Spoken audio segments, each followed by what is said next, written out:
प्यारे बच्चों, अभी तक हमने देखा कि जब जनक जी के दरबार में परशुराम जी के पास भगवान शिव का धरोहर स्वरूप रखा गया धनुष टूट जाता है सीता स्वयंवर के समय, तो परशुराम जी को ये बात पता लगती है। वे अत्यंत क्रोधित होकर के वहाँ आते हैं और सभी को बुरा भला कहने लगते हैं। भगवान राम विनीत स्वर में, विनीत वचनों में उनके सामने नतमस्तक हो जाते हैं, लेकिन लक्ष्मण जी परशुराम जी के ऊपर व्यंग बाण छोड़ने लगते हैं, मानो उनका मजाक उड़ा रहे हों। परशुराम जी को लक्ष्मण की इन बातों को सुनकर के अत्यंत क्रोध आ जाता है और वो कहते हैं कि हे लक्ष्मण जी, ये देखो मेरे हाथ में जो फरसा है, सहस बाहुभुज छेदनहारा, परशु बिलोक महीप कुमारा। हे महीप कुमार, हे राजकुमार, हे राजा के पुत्र, ये देख मेरे हाथ में परशु बिलोक, ये फरसा देख मेरे हाथ में जो मौजूद है, ये कैसा है? इसने सहस्र बाहु की भुजाओं का छेदन किया है, उसकी भुजाओं का खंडन किया है। मातु पितहि जन सोच बस, करस महिष किशोर, गर्भन के अर्भक दरन, परसु मोर अति घोर। हे महिष किशोर, मही मीन्स पृथ्वी, महिष मीन्स राजा। हे महिष किशोर, हे राजपुत्र, मातु पितहि जन सोच बस, जनि मीन्स मत या नहीं, तो अपने माता पिता को सोचने के वशीभूत मत करे, क्योंकि गर्भन के अर्भक दलन, परशु मोर अति घोर। मेरे हाथ में जो परशु है, जो फरसा है, वो कैसा है? अति घोर, अत्यंत घोर है, प्रचंड है, तीखा है, पैना है। और ये कितना तीखा है कि गर्भन के अर्भक दलन, ये माताओं के गर्भ में पल रहे, अर्भक मीन्स भ्रूण। भ्रूण किसे कहते हैं? अपरिपक्व शिशु। जन्म से पहले माता के गर्भ में जो शिशु की अवस्था होती है, वो भ्रूण अवस्था होती है, उसे बोलते हैं अर्भक। तो परशुराम जी कह रहे हैं कि मेरा फरसा इतना तीखा है कि वो माताओं के गर्भ में पल रहे भ्रूण को भी समाप्त करने में सक्षम है। जब परशुराम जी इस प्रकार की बातें लक्ष्मण जी से कह रहे होते हैं, तो लक्ष्मण जी पुनः परशुराम जी का व्यंग्योक्तिपूर्ण जवाब देते हैं और कहते हैं, बिहसी लखन बोले मृदुबानी, आहो मुनीस महाभटमानी। बिहस मीन्स मुस्कुराते हुए, मानो उनका उपहास उड़ा रहे हों परशुराम जी का लक्ष्मण जी। लखनु, बिहसी लखनु बोले मृदुबानी, मृदुल वचनों में लक्ष्मण जी हंसते हुए परशुराम जी को जवाब देते हैं और कहते हैं कि अहो मुनीस महाभटमानी, कि हे मुनि, मैं तो आपको महाभट, महान योद्धा मानता हूँ, लेकिन पुनि पुनि मोहि दिखाऊ कुठारू, चहत उड़ावन फूंक पहारू। आप पुनि पुनि में से मतलब बार बार, पुनि पुनि मोहि दिखाऊ कुठारू, आप ये जो मुझे बार बार अपना कुठार कुल्हाड़ा दिखा रहे हैं, चहत उड़ावन फूंक पहारू, मुझे लगता है कि आप तो फूंक मार करके ही पहाड़ को उड़ा देना चाहते हैं। ऐसा नहीं है, आप हमें डराने का निरर्थक प्रयास न करें। हम आपकी फूंक से उड़ने वाले पहाड़ के समान नहीं हैं। यहाँ कुम्हड़ बतिया को नहीं, जे तर्जनी देख मर जाएं। यहाँ कोई कुम्हड़े की बतिया नहीं है, अर्थात कोई कमज़ोर फल नहीं है, कोई छुई मुई का पौधा नहीं है। जे तर्जनी देख मर जाएं, जो केवल आपके अंगुली के इशारे मात्र को देख कर के ही मर जाए, जो आपकी अंगुली के इशारे मात्र को देख करके ही डर जाए। देख कुठार सरासन बाना, मैं कछु कहा सहित अभिमाना। हे मुनि, देख कुठार, मैंने तो आपके हाथ में ये कुल्हाड़ा देखा। देख कुठार सरासन बाना, और धनुष और बाण आपके पास में देखे। मैं आपके हाथों में कुल्हाड़ा देख करके, आपके हाथों में ये धनुष और बाण देख करके अभिमान पूर्वक मैं कछु कहा सहित अभिमाना समझ गया मैं कि आप कोई योद्धा हैं, महाभट हैं। इसलिए मैं अभिमान पूर्वक, गर्व पूर्वक आपसे कुछ विनय करने लगा, आपसे कुछ कहने लगा। मुझे लगा कि मेरा सामना आज एक शूरवीर से हो रहा है, एक महान योद्धा से हो रहा है, लेकिन ऐसा नहीं है। भृगुसुत समझ जनेऊ बिलोकी। जब मैंने देखा कि आपके यज्ञोपवीत, जनेऊ मीन्स यज्ञोपवीत, आपके गले में पड़ी हुई जब मैंने यज्ञोपवीत देखी तो मैं समझ गया कि आप भृगुसुत हैं, आप ब्राह्मण पुत्र हैं। भृगुसुत समझ जनेऊ बिलोकी, जो कुछ कहूँ सहों ऋषि रोकी। और आप जो कुछ भी ऋषि मीन्स क्रोध में कहते रहे, आपने गुस्से में जो कुछ भी कहा मैं उसको सहन करता रहा। जो कछु कहूँ सहूँ ऋषि रोकी। मैंने आपने जो कुछ भी कहा अपने क्रोध को शांत करके मन में सारी बातें सहन कर ली, ये समझ करके कि ब्राह्मण पुत्र मेरे सामने है, ब्राह्मण मुझसे कुछ कह रहा है और मैं ब्राह्मण से कुछ नहीं कहना चाहता। क्यों? क्योंकि सुर मही सुर हरिजन अरुगाई, हमरे कुल इन पर न सुराई। लक्ष्मण जी अपने वंश की, रघुकुल की विशेषता बताते हुए कह रहे हैं कि सुर मीन्स देवता, मही मीन्स पृथ्वी, सुर मीन्स देवता, धरती के देवता कौन? ब्राह्मण। हरिजन मीन्स ईश्वर के भक्त, हरि के जन, ईश्वर के भक्त, भगवान के भक्त। अरु मीन्स और, गाई मीन्स गौ। सुर महिसुर हरिजन अरुगाई, देवता, ब्राह्मण, ईश्वर के भक्त और गाय, इन चार के ऊपर हमरे कुल इन पर न सुराई, हमारे कुल में कभी इनके ऊपर शूरवीरता, सुराई मीन्स शूरवीरता नहीं दिखाई जाती। हम इनका सम्मान करते हैं, ये चाहे हमारा कितना ही नुकसान कर दें, लेकिन हम इनके सामने अपनी शूरवीरता नहीं दिखा सकते। क्यों नहीं दिखा सकते? लक्ष्मण जी आगे कहते हैं कि बधें पाप अपकीरत हारें। यदि इनसे शूरवीरता दिखाते हुए, उनसे युद्ध करते हुए हम इनका संहार कर दें, बधें पाप, तो हम पाप के भागी हों।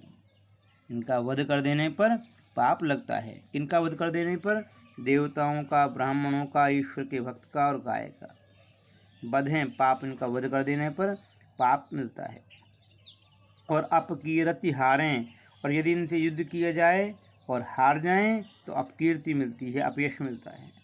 तो इसलिए हम इनसे तो हमेशा दूर ही रहते हैं, युद्ध नहीं कर सकते, इनसे कुछ कह नहीं सकते, क्योंकि यदि इनका वध कर दें तो पाप मिले, यदि इनसे युद्ध करते हुए हार जाएं तो अपयश मिले। इसलिए हम इनसे बच करके ही चलते हैं। हम इनके द्वारा कही हुई हर बात को, इनके द्वारा किए गए हर कृत्य को स्वीकार कर लेते हैं और किसी प्रकार का विरोध नहीं करते। मारत हूँ पा परिहे तुम्हारे, भले ही आप हमें मार डालिए, लेकिन हम आपके पैर पड़ते हैं, हम आपसे कुछ कहने वाले नहीं हैं। मारत हूँ पा परिहे तुम्हारे, कोटि कुलिस सम बचन तुम्हारा, व्यर्थ धरऊ धनु बाण कुठारा। आपके वचन कैसे हैं? कोटि कुलिस, करोड़ों वज्र से भी समान घातक, करोड़ों वज्र से भी अधिक तीखे आपके वचन हैं। कोटि कुलिस सम वचन तुम्हारा, करोड़ों वज्र से के समान, करोड़ों वज्र से भी अधिक तीखे, करोड़ों वज्र से भी अधिक घातक आपके वचन हैं। व्यर्थ धरऊ धनु बाण कुठारा, आप व्यर्थ में ही ये धनुष, बाण और कुल्हाड़ा आपके साथ में लिए रहते हैं, अर्थात आपको ये धनुष, बाण कुल्हाड़ा रखने की आवश्यकता ही नहीं। आपके वचन ही करोड़ों वज्र से भी कहीं अधिक घातक हैं। जो बिलो की अनुचित कहूँ, क्षमहु महामुनि धीर। आगे लक्ष्मण जी कहते हैं कि जो बिलो की अनुचित कहूँ, यदि आप ये महसूस कर रहे हैं कि मैंने आपसे कोई अनुचित वचन कह दिया है, तो क्षमहु महामुनि धीर, हे महामुनि, हे महर्षि, आप मुझे क्षमा कर दीजिए। क्षमहु महामुनि धीर, हे धैर्य धारण करने वाले महामुनि, आप मुझे क्षमा कर दीजिए। जो बिलो की अनुचित कहूँ, क्षमहु महामुनि धीर। सुनि सरोष भृगुवंश मणि, बोले गिरा गंभीर। भृगुवंश में मणि के समान सुशोभित होने वाले परशुराम जी सुनि सरोष लक्ष्मण जी के इन सारी बातों को सुन रहे थे। और कैसे सुन रहे थे? सरोष, रोष सहित, क्रोध सहित, गुस्से में आकर। उन्हें क्रोध आ रहा था लक्ष्मण की बातों को सुन करके। तो सुनि सरोष भृगुवंश मणि, बोले गिरा गंभीर। और गंभीर वाणी में वो बोलते हैं। अब गंभीर वाणी में कौन बोल रहा है? परशुराम जी गंभीर वाणी में बोल रहे हैं। परशुराम जी अब किसको संबोधित कर रहे हैं? परशुराम जी अब संबोधित कर रहे हैं विश्वामित्र जी को कि कौशिक सुनहु मंद यह बालक। हे कौशिक, हे विश्वामित्र जी, सुनिए, मुझे ये बालक मंद बुद्धि नजर आ रहा है। कौशिक सुनहु मंद यह बालक, कुटिल काल बस निज कुल घालक। ये बालक मुझे कुटिल भी नजर आ रहा है और मुझे लगता है कि काल बस, इसके ऊपर काल मंडरा रहा है, इसके ऊपर मृत्यु मंडरा रही है। इस कारण से निज कुल घालक, ये अपने कुल के लिए कलंक साबित हो रहा है। ये अपने कुल का ही घालक मीन्स नाश करने वाला है। अर्थात ये मेरे हाथों मारा जाएगा और स्वयं अपने कर्मों से अपने कुल का नाश करेगा। कौशिक सुनहु मंद यह बालक, कुटिल काल बस निज कुल घालक। भानुवंशु राकेश कलंकु, निपट निरंकुश अबुध असंकु। ये भानुवंश, ये सूर्यवंश में जन्म लेने वाला राकेश कलंकु, राकेश मीन्स चंद्रमा और कलंकु मीन्स कलंकी, इसके ऊपर कलंक लगा हुआ हो। तो भानुवंशु राकेश कलंकु, ये सूर्यवंश में जन्म लेने वाला कलंकित चंद्रमा के समान है। और कैसा है? निपट निरंकुश अबुध असंकु। निपट निरंकुश, ये बिल्कुल कैसा है? निरंकुश।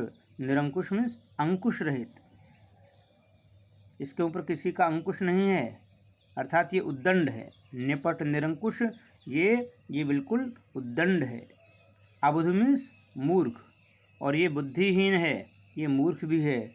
और असंकु मीन्स शंका रहित, निडर। तो निपट निरंकुश अबुध असंकु, ये बालक कैसा है लक्ष्मण? ये बिल्कुल उद्दंड है, ये बिल्कुल मूर्ख है और निडर भी है। काल कवल होहि छन माही, कहूँ पुकार खोर मुहि नाही। ये बालक छन माही, क्षण मात्र में ही, ये जो मेरे सामने मेरी मजाक बना रहा है, मुझसे व्यंग्योक्ति में बात कर रहा है, मेरे ऊपर व्यंग बाण छोड़ रहा है, ये मेरे सामने झुकने को तैयार नहीं है। ये गलती करने के बाद में भी मेरे सामने डटा हुआ है, मेरा अपमान करने पर तुला हुआ है। मैं क्षण मात्र में ही इसको मौत के घाट उतार दूंगा। काल कवल होहि छन माही, ये क्षण मात्र में ही काल कवल मीन्स ग्रास, ये काल का ग्रास बन जाएगा, काल का निवाला बन जाएगा। कहूँ पुकार खोर मुहि नाही, मैं पुकार करके कह रहा हूँ कि खोर मोहि नाही, खोर मीन्स दोष, कि इसमें फिर मेरा कोई दोष नहीं है। या तो ये बालक मेरे सामने से हट जाए, या तो यह बालक मुझसे निरर्थक विवाद करने से बचे और दूर हटे, अन्यथा ये क्षण मात्र में ही काल का ग्रास बन जाएगा। काल कवल होहि छन माही, कहूँ पुकार खोर मोहि नाही। तुम हटकऊ जो चाहूँ उबारा, और तुम यदि इसको उबारना चाहते हो, बचाना चाहते हो, तो हटकहू, इसे मेरे सामने से हटा लीजिए।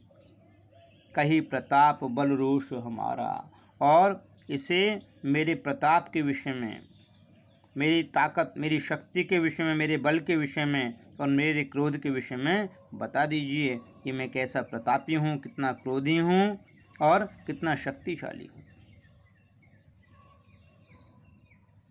इस प्रकार से परशुराम जी जब विश्वामित्र जी को संबोधित करते हुए सारी बातें कह रहे होते हैं, तो लक्ष्मण जी इन सारी बातों को सुनते हैं। लक्ष्मण जी इन सारी बातों को सुन करके क्या करते हैं? वो कहते हैं, लखन केहू मुनि सुजस तुम्हारा, तुम्हीं अछत को बरने पारा। लक्ष्मण जी कहते हैं कि मुनि, हे ऋषि, सुजस तुम्हारा, आपका सुयश, आपकी कीर्ति, आपकी प्रसिद्धि, तुम्हीं अछत को बरने पारा। तुम्हीं अछत, आपको छोड़ करके, को बरने पारा, और कौन व्यक्ति हो सकता है जो बता सकता है?